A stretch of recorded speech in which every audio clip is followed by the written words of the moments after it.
Hey, beautiful souls. Welcome to Lex TV, where flavor meets soul. My name is Annie B, and you read the caption.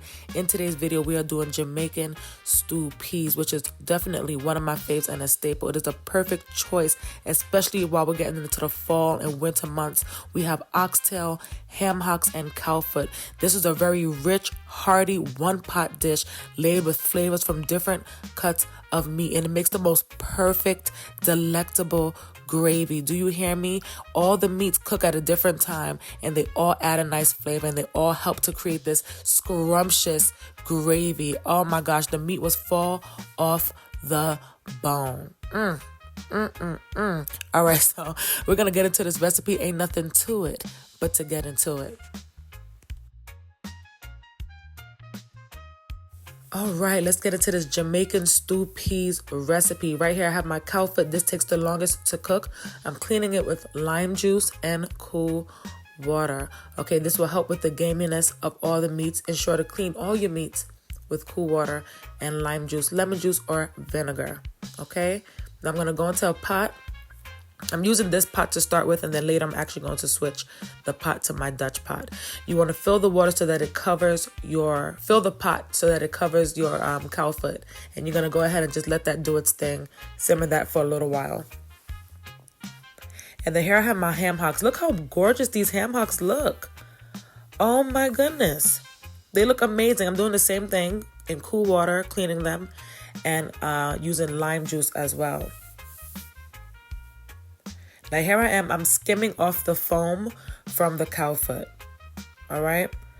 That's why you want to bring the cowfoot to a boil so you could go ahead and, skim off the foam. And after 30 minutes of the cowfoot cooking, that's when you're going to go ahead and add in your ham hocks, all right? And we're going to have the cowfoot, is at this point, you want it to simmer for 1.5 to 2 hours. But after 30 minutes, that is when you add in your ham hock, and you're going to continue to simmer these two things together. All right, and then here's my oxtail, same deal, cool water and lime juice. And then we're going to add our oxtail.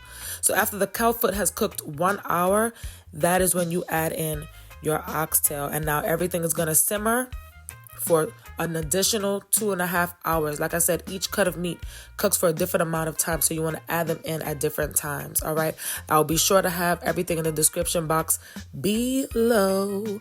All right, and then here are my spices. I have salt, I have black pepper, I have ground ginger, I have coriander, seasoning salt, a Maggi beef cube, and allspice, if I didn't say allspice already.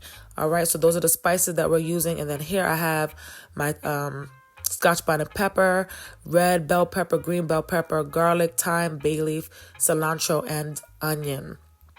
Boom, bada boom. Yes, all these things are going to add such a nice flavor. I haven't had Jamaican stew peas in a minute, so I was so happy to make it. And then I wanted to add in some corn. I like adding corn to my Jamaican stew peas because corn is a little sweet. So mixed in with all those flavors from the meats and the spices, just it's perfect. All right. Now, mind you, we already have our beans that have been pre-soaked. So you want to make sure you have pre-soaked beans, okay? And now I'm just going to add in my beans and add in all my veggies and all that good stuff and add in my spices. Okay, give that a good mix. So you see I've already changed my pot to the Dutch pot. The other pot is too high up, y'all. And my camera stick don't reach that high. Okay, so I had to switch up the pot. All right, so now I'm adding in my seasonings. Give that a good mix. You want all those seasonings to be incorporated throughout the whole entire pot. We are developing beautiful flavor. Oh, this was so good. So good. Listen, pork with a lot of fat don't be doing my belly right. But when I say this was so good, woo, look at that color.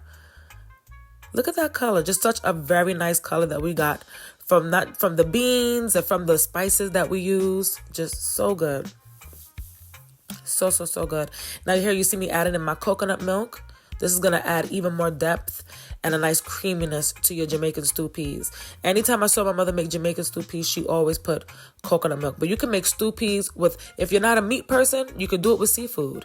If you're not a seafood person, you can make stew peas with just vegetables. All right. Anytime we're cooking in the kitchen, use what it is that you like. Just be inspired by the meal. So here I'm making some spinners. And we're going to get into our final simmer. All right. And all we're doing is we mixed flour with a little bit of water, salt. Roll your hands together. And we call these spinners. You just spin it in your hand and drop it into the pot. And we let that cook for an additional 15 minutes. And that's it. Look at the gravy. So now look at this.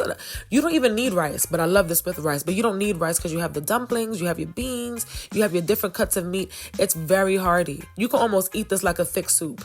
Love it. Love it. Absolutely love it. So good. Let me know if you guys will even try this recipe down in the comments.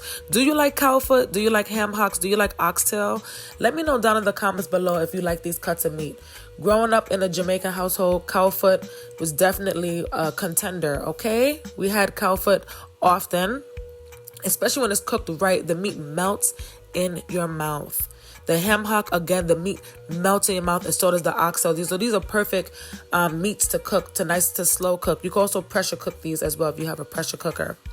I think I want me a pressure cooker, not for nothing, okay? And then I made a cucumber and tomato salad. I have been craving tomatoes lately, although tomato has not been agreeing with me. My birthday is coming up and my body is changing. Tomato has been giving me some acid reflux, you guys. Let me know if you experienced that with tomato. I'm like, what is going on? But listen, this meal was absolutely delicious. Everything was melt in your mouth. The gravy was amazing. Let me know if this is something you would order from a Caribbean spot. Let me know if you order this. Let me know if you guys have had cow foot and would you try it? Are you guys adventurous eaters or not? And one thing I've noticed is a lot of Southern cuisine, a lot of the meats and things and how they prepare their food is very similar to how in the Caribbean the food is prepared. And obviously that's because of, the slave trade, and I won't get into that, but food is so dynamic. And I love that. I absolutely love that in the South and America, a lot of the cuts of meat and the way the food is prepared is very similar to Caribbean cuisine. I love that. The flavorings are different though, but that's okay. That's what makes food art. Anyways, y'all, I was enjoying this, as you can tell. I said, let me sit down and eat and just show them how much I'm enjoying this real quick. But anyways, you guys, thank you so much for tuning into this video. I appreciate every single one of you. God bless. And of course, peace.